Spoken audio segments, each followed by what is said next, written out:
Hello everyone, welcome to our YouTube channel. आपके अपने इस यूट्यूब चैनल पर बहुत बहुत स्वागत है। आज की इस वीडियो में हम बात करने वाले हैं बहुत इंपॉर्टेंट टॉपिक जो कि कंप्यूटर का है। तो कंप्यूटर का जीके, कंप्यूटर का जनरल नॉलेज हम इस वीडियो में देखने वाले हैं। Most important and expected question देखने वाले हैं। क्यूज के फॉर्म में मैं लेकर के आया हूँ। देखिए, ये जो है आपको ऑप्शन भी दिखाई देंगे, है ना, और आपको सॉल्व भी मैं कराते जाऊंगा। तो इससे क्या होगा, आपको याद होते जाएंगे क्वेश्चन। अगर आपने ये पढ़ रखा है, बेसिक पढ़ रखा है, तो स्पीड बढ़ा करके भी देख सकते हैं ताकि एक बार रिकॉल हो जाए। और यहाँ हम 80 से ज़्यादा क्वेश्चन सॉल्व करने वाले हैं। ध्यान रखिएगा, 80 प्लस क्वेश्चन आपको यहाँ पे मैं पूरा सॉल्व कराऊंगा। ठीक है, ये जो आपका कंप्यूटर का जीके है वो सीजीबी एपम के हॉस्टल वार्डन, प्रयोगशाला तकनीशियन, पटवारी आरआई आदि विभिन्न एग्जाम के लिए बहुत महत्वपूर्ण रहने वाला है। तो कंप्यूटर नॉलेज, कंप्यूटर का जीके, ये जो है ये क्विज के फॉर्म में मैं लेकर के आया हूँ। इसी तरह की वीडियो आपको लगातार चाहिए तो हमारे चैनल को सब्सक्राइब करके चैनल के साथ जुड़े रहिएगा। चैनल को सब्सक्राइब करके बेल आइकन प्रेस कर दीजिएगा, ठीक है, ताकि आप तक लेटेस्ट नोटिफिकेशन हमारे चैनल के माध्यम से मिलती रहे। तो देखो, इस तरह से ये पहला क्वेश्चन हम स्टार्ट करते हैं। ठीक है, आपको दिखाई देगा यहाँ पे क्वेश्चन नंबर 1। तो पहला क्वेश्चन देखो, वॉल्व किस कंप्यूटर पीढ़ी से संबंधित है? आपके स्क्रीन पे दिख रहा होगा, वॉल्व किस कंप्यूटर पीढ़ी से संबंधित है। ऑप्शन आपको दिखाई दे रहे होंगे। ठीक है, तो ये जो है वॉल्व जो है फर्स्ट जनरेशन से, प्रथम पीढ़ी से संबंधित है। ध्यान रखिएगा, ऑप्शन देख के आपको घबराना नहीं है। हिंदी में क्वेश्चन है, लेकिन कुछ ऑप्शन ऐसे हैं जो इंग्लिश में लिखे गए हैं, ठीक है, जिसको आप समझ सकते हैं। तो वॉल्व जो है प्रथम पीढ़ी के फर्स्ट जनरेशन के ही कंप्यूटर से संबंधित हैं। ठीक है, सेकेंड क्वेश्चन पे आते हैं, मॉडर्न कंप्यूटर में किसका प्रयोग किया जाता है? तो मॉडर्न कंप्यूटर जो अभी हाल ही में कंप्यूटर चल रहे हैं उसमें very large scale integration VLSI का प्रयोग किया जाता है। तो ऑप्शन के अकॉर्डिंग ऑप्शन ए इसका करेक्ट आंसर है।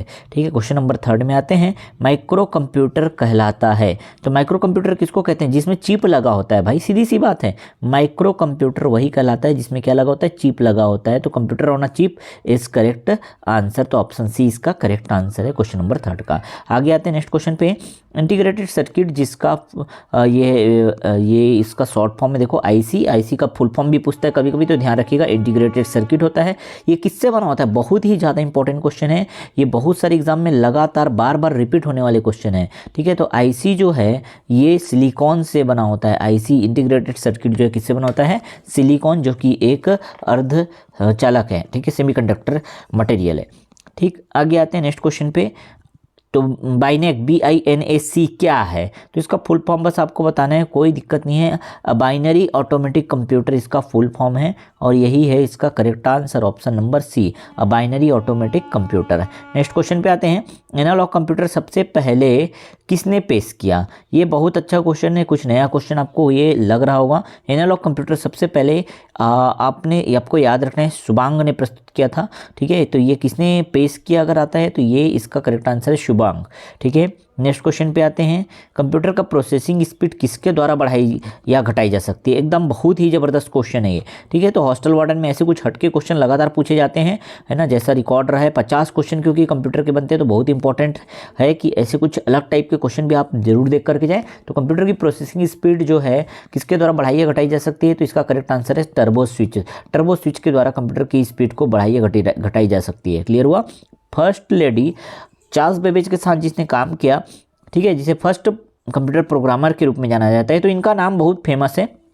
ठीक है, अगर आपको पेपर में कुछ ऐसा क्वेश्चन आता है कि पहली कंप्यूटर प्रोग्रामर के रूप में किसे जाना जाता है, तो भी इसका आंसर लेडी एडा अगस्टा है। ठीक है, लेडी अगस्टा। ठीक है, और इन्होंने ही चार्ल्स बेबेज के साथ काम किया था। ठीक है, इन्होंने सबसे पहले प्रोग्राम बनाया, इसलिए इसको फर्स्ट कंप्यूटर प्रोग्रामर कहा जाता है। ठीक, नेक्स्ट क्वेश्चन पे आते हैं, क्वेश्चन नंबर 8 आपकी स्क्रीन पे दिखाई दे रहा है। ठीक है, इंटेल कंपनी जो है कंप्यूटर के किस पार्ट को बनाती है? ये क्वेश्चन है। ठीक है, इंटेल कंपनी निर्माता जो है कौन से कंप्यूटर पार्ट्स बनाती है? ठीक है, तो ये जो है माइक्रो प्रोसेसर बनाने का काम करते हैं। इंटेल क्या बनाता है? माइक्रो प्रोसेसर बनाता है। बहुत फेमस माइक्रो प्रोसेसर रहता है इंटेल का। ठीक है, क्वेश्चन नंबर 9 का करेक्ट आंसर ऑप्शन डी है। ठीक है, कंप्यूटर की मूल धारणा या सूत्र क्या है? तो भाई देखिए, कंप्यूटर की मूल धारणा या सूत्र तो है इसका अरिथमेटिक एंड लॉजिक ऑपरेशन है। सीधा सा बात है, अरिथमेटिक एंड लॉजिक ऑपरेशन। ठीक है, तो ये ऑप्शन थोड़ा यहाँ पे गलत है, यहाँ पे 1 and 4 होना था। ठीक है, अरिथमेटिक और लॉजिक ऑपरेशन ये इसका मूल धारणा है, लेकिन यहाँ पे आपको कंफ्यूज नहीं होना है, ध्यान रखिएगा। तो ये दोनों करेक्ट आंसर हैं। ठीक, नेक्स्ट क्वेश्चन पे आते हैं। क्वेश्चन नंबर 11, कौन सा कंप्यूटर का कार्य नहीं है? कंप्यूटर का कार्य कौन सा नहीं है, याद रखिएगा, कंप्यूटर का कार्य नहीं है बोला है। ठीक है, कंप्यूटर का कार्य कौन सा नहीं है, कौन सा इनमें से जो है कंप्यूटर का कार्य नहीं है? तो कंप्यूटर इनपुट भी करता है, आउटपुट भी करता है, प्रोसेसिंग भी करता है, लेकिन याद रखिएगा अंडरस्टैंडिंग नहीं करता बिल्कुल भी। तो ये नहीं पूछा था, इसलिए इसका करेक्ट आंसर क्या होगा? ये डी होगा। और ये जो ऑप्शन है बहुत अच्छे से याद रखिएगा, इनपुट, ठीक है, इनपुट, प्रोसेसिंग, फिर क्या होता है? आउटपुट। तो ये इसका क्रम भी कभी कभी पूछता है कि कंप्यूटर की कार्यप्रणाली का जो कार्यप्रणाली है उसका सही सीक्वेंस क्या है, क्रम क्या है? तो इनपुट करता है, फिर प्रोसेस करता है, फिर आउटपुट देता है। ठीक है, यही है। तो ये इसका कंप्यूटर का मेन कार्य है, बाकी अंडरस्टैंडिंग जो इसका कार्य नहीं है। क्वेश्चन नंबर 11 समझ आया? ठीक है, नेक्स्ट क्वेश्चन पे आते हैं। क्वेश्चन नंबर 12 आपको दिखाई दे रहा होगा। एक्सेल में डिफ़ॉल्ट व्यू क्या है बोल रहे हैं? डिफ़ॉल्ट व्यू खाली स्थान है बोल रहे हैं। तो डिफ़ॉल्ट व्यू की अगर बात करेगा, ठीक है, एक्सेल में अगर डिफ़ॉल्ट व्यू की बात करेगा तो ऑप्शन सी इसका करेक्ट है, नॉर्मल। डिफ़ॉल्ट व्यू क्या होता है? नॉर्मल होता है। ठीक है, नेक्स्ट क्वेश्चन पे आते हैं। क्वेश्चन नंबर 13, किस प्रकार की स्ट्रीमिंग मल्टीमीडिया फाइल क्लाइंट को डिलीवर की जाती है लेकिन शेयर नहीं की जाती है? तो रियल टाइम स्ट्रीमिंग जो है ना वो डिलीवर होता है लेकिन शेयर नहीं किया जा सकता। इसका करेक्ट आंसर ऑप्शन ए है। क्लियर हुआ? नेक्स्ट क्वेश्चन पे आते हैं। किसी इमेज के रिड्यूस्ड साइज वर्जन को क्या कहा जाता है? तो कोई इमेज है जिसका रिड्यूस्ड साइज मतलब साइज छोटा करके जो उसको इमेज को दिखाया जाता है उस वर्जन को क्या कहते हैं अगर बोलता है तो इसका करेक्ट आंसर जो है सी है, थंबनेल। ठीक है, याद रखिएगा क्वेश्चन नंबर 14 का ऑप्शन नंबर सी करेक्ट है, थंबनेल कहा जाता है उसको। ठीक है, 15वां क्वेश्चन देख सकते हैं आप। कंप्यूटर का उपयोग करने का लाभ यह है कि, तो इसमें आप देखेंगे बहुत अच्छे समझ पाएंगे कि ये जो है ना, सबसे पहली बात तो इसको ऑप्शन को देखेंगे तो सबसे पहले ये कंप्यूटर बहुत तेज है और बड़ी मात्रा में डेटा स्टोर कर सकते हैं, ये तो बिल्कुल सही बात है। इनपुट गलत होने पर भी कंप्यूटर सटीक आउटपुट प्रदान करता है, ये बिल्कुल जानकारी जो दिया है वो गलत है, ध्यान रखिएगा। ये नहीं कि आपने इनपुट गलत कर दिया तो भी कंप्यूटर जो सटीक आउटपुट देगा, नहीं, जैसा आप इनपुट उसमें डालोगे कंप्यूटर में वैसे ही आउटपुट देता है। ठीक है, तो यहाँ से ये तो ऑप्शन फेल हो गया। कंप्यूटर को लचीला होने के लिए डिजाइन किया गया है, ये भी सही उचित नहीं है।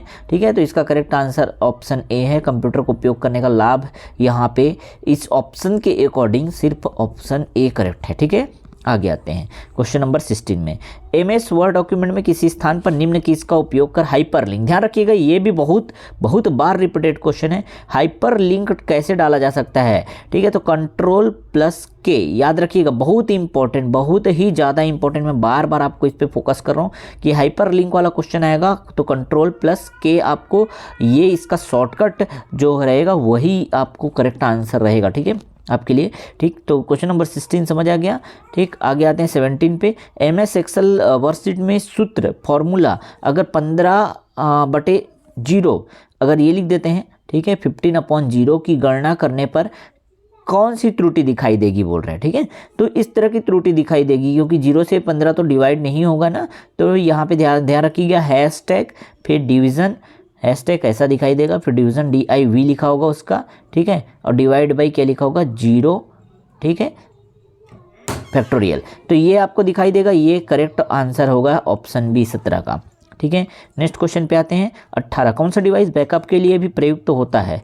तो कौन सा डिवाइस बैकअप के लिए प्रयुक्त होता है? ध्यान रखिएगा, जो हार्ड डिस्क है ना उसको बैकअप के लिए भी यूज़ करते हैं, स्टोरेज के तौर पर भी यूज़ करते हैं, सेकेंडरी स्टोरेज डिवाइस है और ये बैकअप के लिए भी यूज़ किया जाता है, ध्यान रखिएगा। तो क्वेश्चन नंबर 18 का करेक्ट आंसर ऑप्शन बी है। ठीक है, क्वेश्चन नंबर 19 पे आते हैं। इस डिवाइस के उपयोग से एक कंप्यूटर पेरिफेरल को कंप्यूटर से जोड़ा नहीं जा सकता। तो कंप्यूटर पेरिफेरल को कंप्यूटर से जोड़ने के लिए या तो हम USB लगाते हैं, या तो पेरिफेरल पोर्ट यूज़ करते हैं, या तो सीरियल पोर्ट यूज़ करते हैं। तीनों बिल्कुल सही हैं, लेकिन बायोस का उपयोग नहीं किया जाता, इसलिए क्योंकि यहाँ पूछा गया है कि नहीं किया जा सकता है या जोड़ा नहीं जा सकता, तो इसका करेक्ट आंसर ऑप्शन सी होगा, बायोस। ठीक है, बेसिक इनपुट आउटपुट सिस्टम होता है इसका फुल फॉर्म, ये भी एग्जाम में आया है।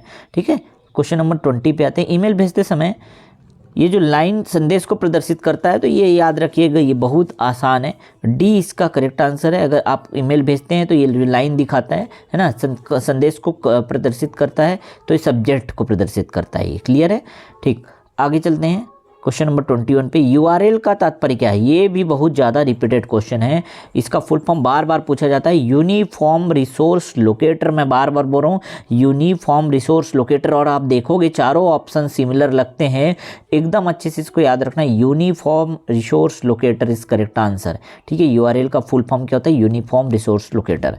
ठीक, आगे आते हैं, कुकी क्या है? अगर आपके पास ये क्वेश्चन आता है कुकी क्या है, तो कुकी कुछ और नहीं है बल्कि एक फाइल है जो आपके कंप्यूटर में उपस्थित होता है। ठीक है, तो कुकी क्या है? एक प्रकार का फाइल है, आपके कंप्यूटर में एक फाइल है, कुकी और कुछ भी नहीं है। ठीक है, क्वेश्चन नंबर 22 समझ आ गया। 23 पे आते हैं, देखिए 23। तो ये देखिए इमेज का संक्षिप्त रूप, ये फिर से रिपीट हो गया, वही क्वेश्चन है। इमेज का संक्षिप्त रूप हमने अभी पिछले क्वेश्चन में उधर पढ़ा भी, थंबनेल है। करेक्ट आंसर सी है इसका 23 का। क्वेश्चन नंबर 24 पे आते हैं, कौन सा वीडियो फाइल एक्सटेंशन नहीं है? ध्यान रखिएगा, वीडियो फाइल एक्सटेंशन, तो एक्सटेंशन आप समझते हैं जो शॉर्ट फॉर्म लिखा होता है, जिसको हम देख करके जानते हैं कि किस प्रकार का फाइल है। तो MP4 अगर लिखा है तो वीडियो फाइल है। ठीक है, AVI लिखा है तो भी वीडियो फाइल है, QT लिखा है वो भी वीडियो फाइल है। लेकिन अगर JPG लिखा हुआ है किसी फाइल में, JPG जुड़ा हुआ एक्सटेंशन, तो ये वीडियो नहीं है, जबकि ये क्या है? इमेज है। तो ये इमेज के लिए यूज़ करते हैं इसको। ठीक है, क्लियर हुआ? और ये इसका ऑप्शन बी है, क्योंकि यहाँ नहीं पूछा है। तो वीडियो फाइल एक्सटेंशन कौन सा नहीं है? ऑप्शन बी बिल्कुल नहीं है। ठीक है, आगे आते हैं, फायरवॉल क्या है? फायरवॉल जो एक नेटवर्क सिक्योरिटी सिस्टम है, एकदम अच्छे से याद रखिएगा, नेटवर्क सिक्योरिटी सिस्टम है। ये सिक्योर करता है, सिक्योरिटी देता है फायरवॉल जो है। जैसे दीवार सुरक्षा से बचाता है ना, दीवार, वॉल मतलब क्या होता है? दीवार। वैसे ये नेटवर्क से सुरक्षा प्रदान करता है, ध्यान रखिएगा। ठीक है, आगे आते हैं, क्वेश्चन नंबर 26 पे, कौन जो है फेसबुक का संस्थापक है? ये भी बहुत बार रिपीटेड क्वेश्चन है। तो मार्क जुकरबर्ग जो है फेसबुक के संस्थापक हैं। ठीक, नेक्स्ट क्वेश्चन पे आते हैं, यहाँ पे देखिए 27 पे, किस क्षेत्र में स्प्रेडशीट सॉफ्टवेयर अधिक उपयोगी है? तो कौन से क्षेत्र में ये जो स्प्रेडशीट सॉफ्टवेयर होता है, जिसको एक्सेल बोलते हैं, ठीक है, एक्सेल, MS एक्सेल होता है ना, वो किसके लिए ज़्यादा, किस क्षेत्र के लिए ज़्यादा उपयोग किया जाता है? तो ध्यान रखिएगा, ये स्टैटिस्टिक्स या आंकड़ों के लिए ज़्यादा उपयोग किया जाता है। 27, क्वेश्चन नंबर 27 का एकदम करेक्ट आंसर जो है स्टैटिस्टिक्स या आंकड़ों के लिए इसको यूज़ किया जाता है ज़्यादातर। ठीक है, आगे आते हैं, देखो प्रकाशन वगैरह, प्रकाशन करना है, प्रकाशन पब्लिशिंग करना है, तो यहाँ पे MS ऑफिस का यूज़ करके किया जा सकता है। ठीक है, बट आंकड़े जो है ना वो बिल्कुल सही है, क्योंकि यहाँ चार्ट वार्ट बनाना होता है, हमको आंकड़ों को अच्छे से इस्टेब्लिश करना होता है। तो ये स्टैटिस्टिक्स इसका करेक्ट आंसर होगा क्वेश्चन नंबर 27 का। क्वेश्चन नंबर 28 पे आते हैं, विंडोज़ एक्सप्लोरर आखिर है क्या? विंडोज़ एक्सप्लोरर जो है ना एक्चुअल में ये एक फाइल मैनेजर है। ठीक है, तो क्वेश्चन नंबर 28 का करेक्ट आंसर सी है। ध्यान रखिएगा, कुछ अलग टाइप के क्वेश्चन है, हटके क्वेश्चन है, और ये आपको हो सकता है किसी बुक में दिखाई दे ना दे, है ना, बट ये बहुत इंपॉर्टेंट क्वेश्चन है। इस तरह के हटके क्वेश्चन जो है आपको प्रैक्टिस करने ही है। विंडोज एक्सप्लोरर जो है क्या है? तो एक फाइल मैनेजर है। ठीक है, ऑप्शन सी इसका करेक्ट है। ठीक, ग्रुपवेयर क्या है? अगर ये पूछता है ग्रुपवेयर एक है, तो ग्रुपवेयर कुछ और नहीं है बल्कि एक सॉफ्टवेयर है। ध्यान रखिएगा, एप्लीकेशन सॉफ्टवेयर। ग्रुपवेयर क्या है? एक एप्लीकेशन सॉफ्टवेयर है। यहाँ पे ऑप्शन देख करके आपको बताना है, क्योंकि नेटवर्क, हार्डवेयर, फर्मवेयर ऐसा दिया है, तो सॉफ्टवेयर इसका करेक्ट आंसर है। ग्रुपवेयर क्या है? एक तरह का सॉफ्टवेयर है। क्वेश्चन नंबर 29 का करेक्ट आंसर डी है। ठीक है, क्वेश्चन नंबर 30 पे आते हैं, पर्सनल कंप्यूटर के कुछ व्यावसायिक कार्य क्या है बोल रहे? तो व्यावसायिक कार्य आपको देखना है, अकाउंटिंग कर सकता है, बिल्कुल कर सकता है, सॉफ्टवेयर का निर्माण कर सकता है, बिल्कुल कर सकता है। तो पहले दोनों कार्य संपादन कर सकता है, ये ऊपर में जो दोनों कार्य दिया है वो संपादन कर सकता है, इसलिए ऑप्शन सी इसका करेक्ट आंसर होगा। क्लियर? क्वेश्चन नंबर 31 पे आते हैं, पर्सनल कंप्यूटर के मुख्य भाग कौन कौन से होते हैं? तो ध्यान रखिएगा, पर्सनल कंप्यूटर में माइक्रो प्रोसेसर होता ही है, मॉनिटर भी होता है। तो दोनों ऑप्शन जो है पहले ऊपर में दोनों जो दिए हैं वो दोनों सही हैं। ठीक है, आगे आते हैं क्वेश्चन नंबर 32 पे, कौन सी इनपुट इकाई नहीं है? ये कह रहे हैं कौन सी इनपुट इकाई नहीं है, इसमें से देखना है इनपुट डिवाइस या इनपुट इकाई नहीं है। तो कीबोर्ड इनपुट है, माउस इनपुट है, स्कैनर इनपुट है, बल्कि स्पीकर जो है ना वो आउटपुट है। ध्यान रखिए, स्पीकर में आप क्या करते हैं, जैसे कोई सॉन्ग चला रहे हैं तो आपको सुनाई दे रहा है ना, वो आउटपुट मिल रहा है आपको। ठीक है, आपको रिजल्ट मिल रहा है। तो स्पीकर यहाँ पे इनपुट नहीं है, स्पीकर क्या है? आउटपुट है, इसलिए ऑप्शन डी इसका करेक्ट है, बिल्कुल। ठीक है, क्वेश्चन नंबर 33 पे आते हैं, कंप्यूटर का इनपुट यूनिट। ध्यान रखिएगा, इनपुट आउटपुट से बहुत क्वेश्चन बनते हैं, तो इनमें से इनपुट यूनिट कौन सा है बोल रहे हैं? इनपुट यूनिट जो मॉनिटर, कीबोर्ड, दोनों सही। ये ऑप्शन आपको देख करके बताना है क्या मॉनिटर इनपुट है? नहीं, मॉनिटर आउटपुट है भाई। ठीक है, कीबोर्ड इसका करेक्ट आंसर 33 का, क्वेश्चन नंबर 33 का कीबोर्ड, जो कि एक इनपुट यूनिट है। क्लियर? ऐसा भी आपको घुमाता है, कंफ्यूज नहीं होना है एग्जाम टाइम में। ठीक है, क्वेश्चन नंबर 34 पे आते हैं, कंप्यूटर में संचित करने वाली युक्ति स्टोरेज डिवाइस कौन सा है बोल रहे हैं? तो storage device disk drive, storage device है, टेप ड्राइव स्टोरेज डिवाइस है। ये दोनों के दोनों बिल्कुल सही है। 34 का क्वेश्चन नंबर 34 का जो करेक्ट आंसर सी है, बिल्कुल सही। ठीक है, आगे आते हैं क्वेश्चन नंबर 35 पे। सीपीयू के मुख्य भाग हैं, कौन कौन से होते हैं सीपीयू के भाग? तो सीपीयू में कंट्रोल यूनिट भी होता है, अरिथमेटिक लॉजिक यूनिट भी होता है और स्टोरेज भी होता है। ठीक है, स्मृति या मेमोरी भी होता है। तो तीनों, बिल्कुल तीनों सही है। ठीक है, ऑप्शन डी आपको यहाँ पे टिक लगाना है। क्वेश्चन नंबर 36 में आते हैं। तो बीट क्या है? ये बोला कंप्यूटर का बीट आखिर है क्या? तो बीट जो है इसका फुल फॉर्म होता है बाइनरी डिजिट। ध्यान रखिएगा, बीट का फुल फॉर्म क्या होता है? Binary digit. और ये जो है कंप्यूटर की स्मृति की सबसे छोटी इकाई है। ठीक है, it is the smallest unit of computer memory. ठीक है, ध्यान रखिएगा, स्मॉलेस्ट यूनिट। ठीक है, बीट होता है।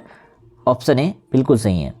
आगे आते हैं क्वेश्चन नंबर 37 पे। कंप्यूटर के गणितीय ऑक्टल प्रणाली में, ऑक्टल जो सिस्टम होता है उसमें ध्यान रखिएगा 0 से लेकर के 7 तक के नंबर होते हैं। तो टोटल 8 हो गए ना, 0 भी क्योंकि इंक्लूड किया गया है, इस तरह से यहाँ पे टोटल 8 हो जाते हैं और 0 से 7 तक के होते हैं। क्लियर हुआ? तो ये ऑप्शन ए बिल्कुल सही है। क्वेश्चन नंबर 37 का ऑप्शन ए सही है। क्वेश्चन नंबर 38 में आते हैं। कंप्यूटर हार्डवेयर में क्या समाहित होता है? अगर ये क्वेश्चन आता है आपके पास, कंप्यूटर हार्डवेयर में क्या समाहित होता है? तो देखो भाई, यांत्रिक प्रभाव तो होता ही है, ऑपरेटिंग सिस्टम और कंप्यूटर सॉफ्टवेयर, ये सबको पूछा है क्या? ध्यान रखिएगा, ऑप्शन पे यहाँ पे आप कंफ्यूज हो सकते हैं। कंप्यूटर हार्डवेयर में जो उसके यांत्रिक प्रभाग है ना, पूरे के पूरे आते हैं। यांत्रिक प्रभाग जो है वही आते हैं, जो मैकेनिकल होते हैं, मैकेनिकल डिवाइस होते हैं, वही सब कंप्यूटर हार्डवेयर में आते हैं। बाकी ये तो सॉफ्टवेयर है, ऑपरेटिंग सिस्टम भी एक तरह का सॉफ्टवेयर है। ऑप्शन ए इसका करेक्ट आंसर है क्वेश्चन नंबर 38 का।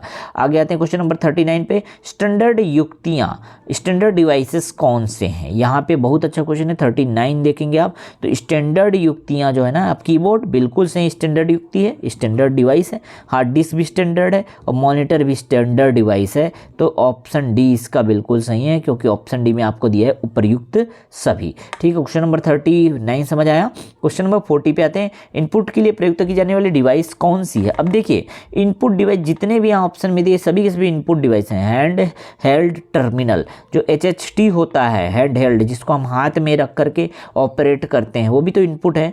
बारकोड रिकॉग्नाइजेशन, देखिएगा आप किसी सुपर बाजार में जाते हैं, सुपर मॉल में जाते हैं, तब आपको वहाँ दिखाई देगा एक स्कैन करता है, जो बिलिंग करवाते हैं उस टाइम स्कैन करते हैं, बारकोड को स्कैन करके तुरंत रेट वेट पता कर लेते हैं। ये भी एक तरह का इनपुट डिवाइस है, ये भी इनपुट डिवाइस है। OMR input device, OCR input device, MICR input device, सभी के सभी जो है इनपुट डिवाइस हैं। तो करेक्ट ऑप्शन इसका ऑप्शन डी है। क्वेश्चन नंबर 40 का ऑप्शन डी बिल्कुल करेक्ट है। ठीक है, आगे आते हैं 41 में। रीड राइट मेमोरी के लिए सही है। रीड राइट मेमोरी के लिए ध्यान रखिएगा, ऑप्शन आप अच्छे से देखिए।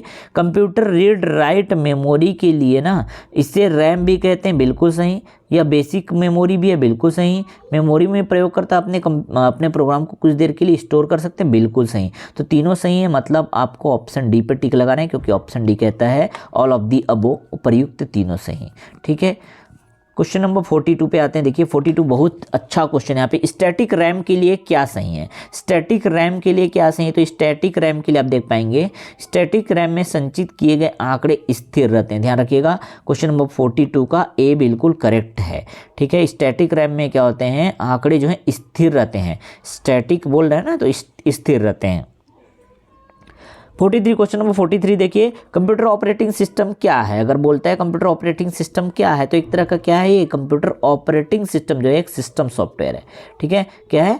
सिस्टम सॉफ्टवेयर है। 43 का कंप्यूटर ऑपरेटिंग सिस्टम कौन सा बोल रहा है ना, तो सिस्टम सॉफ्टवेयर है। 43 का ऑप्शन ए बिल्कुल करेक्ट हुआ। ठीक, नेक्स्ट क्वेश्चन पे आते हैं 44 पे। क्वेश्चन नंबर 44, कंपाइलर क्या है? अगर बोलता है कंपाइलर एक तरह का सिस्टम सॉफ्टवेयर है, कंपाइलर भी एक तरह का सिस्टम सॉफ्टवेयर है। ठीक है, ऑप्शन ए करेक्ट है। ठीक है, 45 देखिए, question number 45, Windows operating system है। तो विंडोज ऑपरेटिंग सिस्टम जो है ना, वो मल्टी यूज़र होते हैं, मल्टी यूज़र। ठीक, 45 का ऑप्शन बी। नेक्स्ट क्वेश्चन पे आते हैं 46 पे। 46 देखिए, कंप्यूटर मेमोरी में रखे एक से अधिक प्रक्रियाओं के परस्पर नियंत्रण कहलाता है। ठीक है, अगर हमारे पास कंप्यूटर मेमोरी में एक से अधिक जो प्रक्रिया हो रहा है, प्रोसेस हो रहा है, उनमें जो नियंत्रण करना, ये क्या कहलाता है? बहुत अच्छा क्वेश्चन है, बहुत ही ज़्यादा अच्छा है। इसी को कहते हैं मल्टीटास्किंग। ध्यान रखिएगा, जो नियंत्रण करता है ना, बहुत सारे जो प्रोग्राम चल रहे हैं, इधर उधर प्रोसेस चल रहे हैं, उसमें सब पे कंट्रोल करेगा। ठीक है, कंप्यूटर मेमोरी में कंट्रोल यूनिट होता है। ये कंट्रोल यूनिट जो है वो जो कंट्रोल करता है, सभी प्रोसेस को कंट्रोल करता है। तो ये मल्टीटास्किंग इसका करेक्ट आंसर होगा 46 का ऑप्शन बी। ठीक है, 47 पे आते हैं। कंप्यूटर वायरस के लिए क्या सही है अगर बोलता है तो कंप्यूटर वायरस जो है ना, कंप्यूटर में घुस करके, कंप्यूटर वायरस जो है कंप्यूटर के अंदर घुस करके अपने प्रोग्राम की सहायता से उसमें उपस्थित फाइलों को डिलीट भी कर सकता है, उसमें कुछ त्रुटि कर सकता है, सुधार कर सकता है, अपने आप एडिट कर सकता है, रीनेम कर सकता है। ठीक है, तो ये प्रोग्राम किसी सामान्य कंप्यूटर के साथ जुड़ जाते हैं और जुड़ करके क्या करते हैं, अपने तरीके से निर्देशित करते हैं। दोनों बिल्कुल सही है। 47 का ऑप्शन सी बिल्कुल करेक्ट है। ठीक है, 48 पे आते हैं। वायरस खाली स्थान प्रकार के होते हैं, ये बोला है वायरस के प्रकार हैं, तो भाई वायरस प्रकार पूछा है तो बूट सेक्टर वायरस भी होता है, फाइल वायरस भी होता है, दोनों बिल्कुल सही है, ऑप्शन सी। ठीक है, क्वेश्चन नंबर 49 पे आते हैं। कंप्यूटर डॉस ऑपरेटिंग सिस्टम है, तो डॉस ऑपरेटिंग सिस्टम जो है ना, ऑप्शन इसका जो है बी बिल्कुल करेक्ट है। नेक्स्ट क्वेश्चन पे आते हैं। क्वेश्चन नंबर 49 के बाद 50 में कौन सा शॉर्टकट, हाँ ये बहुत इंपॉर्टेंट क्वेश्चन। क्वेश्चन नंबर 50 देखिए, कौन सा शॉर्टकट जो है डेस्कटॉप को प्रदर्शित करने के लिए प्रयुक्त किया जाता है? डेस्कटॉप के लिए विंडो प्लस डी। ध्यान रखिएगा, यहाँ पे 50 क्वेश्चन नंबर 50 का ऑप्शन सी बिल्कुल सही है, विंडोज प्लस डी। तो विंडो की रहता है प्लस आपको क्या दबाना है, डी दबाना है, डी प्लस डी। ठीक है, तो विंडो की वाला जो बटन रहता है उसके साथ विंडो वाला बटन और डी दबाना है, तब आपको डेस्कटॉप प्रदर्शित हो जाएगा। ठीक है, क्वेश्चन नंबर 50 समझ आया। अब 51 क्वेश्चन नंबर 51 पे आते हैं। कंप्यूटर में कंटेंट कॉपी कर दूसरे स्थान पर रखना क्या कहलाता है? अरे तो भाई कॉपी करके दूसरे स्थान पर रखना तो पेस्ट कहलाता है ना, तो कॉपी और पेस्ट होता है इसलिए। तो ठीक, आगे आते हैं नेक्स्ट क्वेश्चन पे। कंप्यूटर डॉक्यूमेंट कंटेंट पेस्ट करने के लिए कौन सा शॉर्टकट है? ये बहुत इंपॉर्टेंट है, ये होता है कंट्रोल प्लस वी। तो ध्यान रखिएगा, कॉपी करने के लिए कंट्रोल प्लस सी होता है। अगर मैं बात करूं कॉपी करने के लिए तो कंट्रोल प्लस सी होता है। ठीक है, कट करने के लिए क्या होता है, कंट्रोल प्लस एक्स होता है, एक्स दबाना होता है। और पेस्ट करने के लिए क्या होता है, कंट्रोल प्लस वी होता है। ध्यान रखिएगा, यहाँ पी नहीं होता, बहुत लोग यहाँ पे पी लगा के आते हैं, बट ये वी होता है। ठीक, तो तीनों जो है बहुत इंपॉर्टेंट शॉर्टकट हैं, याद रखिएगा। तो कंटेंट को पेस्ट करने के लिए जो शॉर्टकट यूज़ करते हैं वो है control plus V. Question number 52 समझ आया। ठीक, नेक्स्ट क्वेश्चन पे आते हैं 53। वेबसाइट का मुख्य पेज क्या कहलाता है? अरे वेबसाइट का जो मुख्य पेज होता है ना, मेन पेज कह सकते हैं, वो उसका होम पेज कहलाता है। समझ रहे हो ना, 53 का ऑप्शन बी बिल्कुल सही है। ठीक, मेन पेज जो होता है वो होम पेज होता है। वेबसाइट, किसी भी वेबसाइट का मेन पेज क्या होता है, होम पेज होता है। कंप्यूटर बंद होने पर कहाँ से कंटेंट्स निकल सकते हैं? तो अगर कंप्यूटर बंद होने पर मेमोरी से कंटेंट निकल सकते हैं। ध्यान रखिएगा, मेमोरी से कंटेंट निकल सकते हैं, क्योंकि मेमोरी में स्टोर रहता है, वहाँ से कंटेंट निकाले जा सकते हैं। ठीक है, माइक्रोसॉफ्ट स्प्रेडशीट का एक्सटेंशन, ध्यान रखिएगा, एक्सटेंशन जो स्प्रेडशीट का, जिसको हम एक्सेल भी कहते हैं, इसका एक्सटेंशन होता है .xls। ये बहुत ही बार रिपीट हुआ है। ठीक है, ये डॉक्यूमेंट फाइल के लिए होता है। ठीक, और ये पीपीटी के लिए यूज़ होता है, लेकिन अगर बात करें स्प्रेडशीट के लिए तो ऑप्शन बी XLS यूज़ होता है। ठीक है, क्वेश्चन नंबर 56 में आते हैं। माइक्रोसॉफ्ट वर्ड में मेल मर्ज क्या कहलाता है? मेल मर्ज, तो ईमेल एक साथ कई लोगों को भेजना, एक मेल को एक साथ कई लोगों को भेजना ही मेल मर्ज कहलाता है। मेल मर्ज मतलब क्या करना, मिलाना होता है ना। तो एक साथ कई लोगों को मेल भेजना ही क्या कहलाता है, मेल मर्ज कहलाता है। क्लियर हुआ। 57 पे आते हैं। मॉड्यूलेटर डीमॉड्यूलेटर का सामान्य नाम क्या है? तो देखिए, मॉड्यूलेटर डीमॉड्यूलेटर का जो सामान्य नाम है मॉडेम होता है। मॉडेम का फुल फॉर्म ही मॉड्यूलेटर डीमॉड्यूलेटर होता है। ठीक है, 58 पे आते हैं। सूचना राजपथ, बहुत ही ज़्यादा इंपॉर्टेंट क्वेश्चन, सूचना राजपथ या सूचना का राजपथ या इंफॉर्मेशन बस किसे कहते हैं? तो इंटरनेट को कहते हैं, क्योंकि पूरी जानकारी, ध्यान रखिएगा, पूरी की पूरी जानकारी आपको जो है इंटरनेट से मिलती है। तो इंटरनेट इंफॉर्मेशन बस अगर बोलता है, ठीक है, तो सॉरी इंटरनेट ही, और वेबसाइट को कहेंगे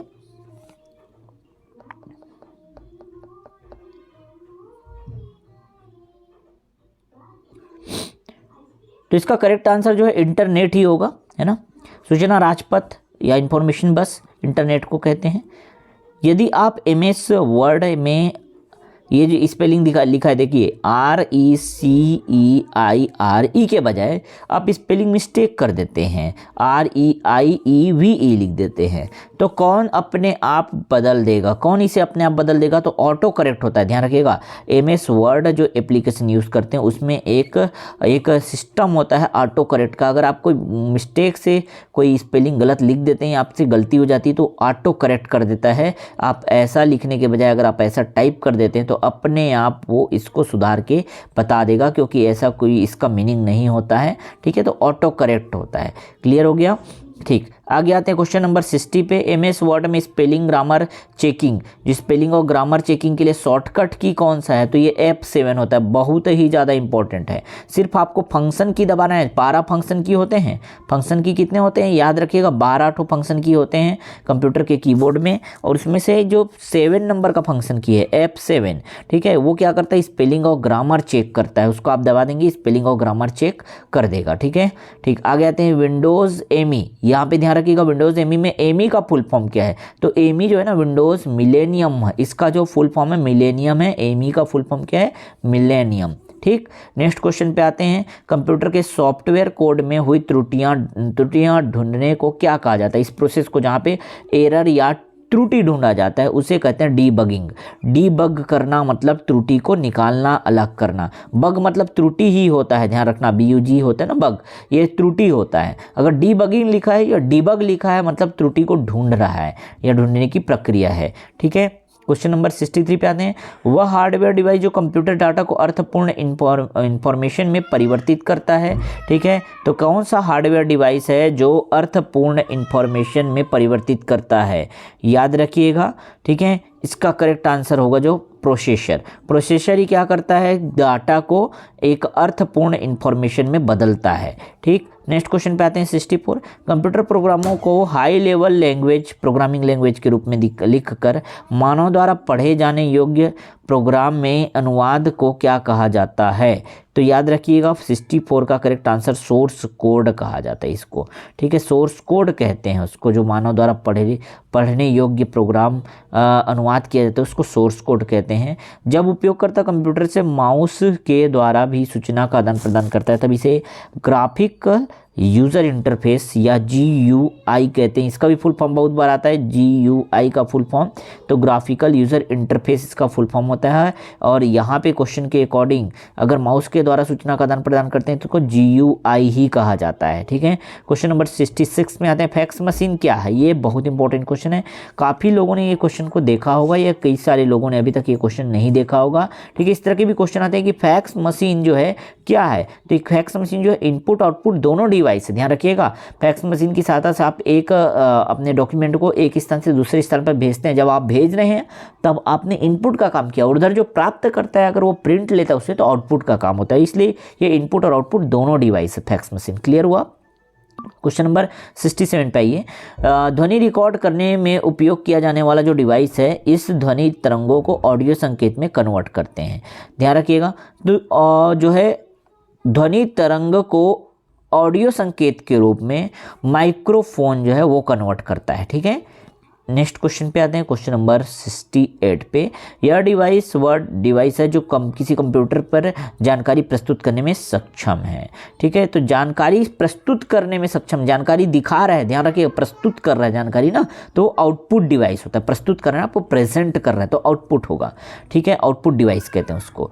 माइक्रोफोन क्या है? माइक्रोफोन एक तरह का इनपुट डिवाइस है, ध्यान रखिएगा। माइक्रोफोन जो माइक होता है ना, इसी को हम शॉर्ट में माइक कह देते हैं, माइक्रोफोन को ही माइक कहते हैं। और ये एक इनपुट डिवाइस है, जैसे मैं कुछ बोल रहा हूँ अगर वो आपको सुनाई दे रहा है तो हम मोबाइल से बात करते हुए कुछ बोलते हैं, सुनाई देता है, तो जो बोल रहे हैं जहाँ से वहाँ पे माइक लगा होता है। तो माइक्रोफोन क्या है? एक तरह का इनपुट डिवाइस।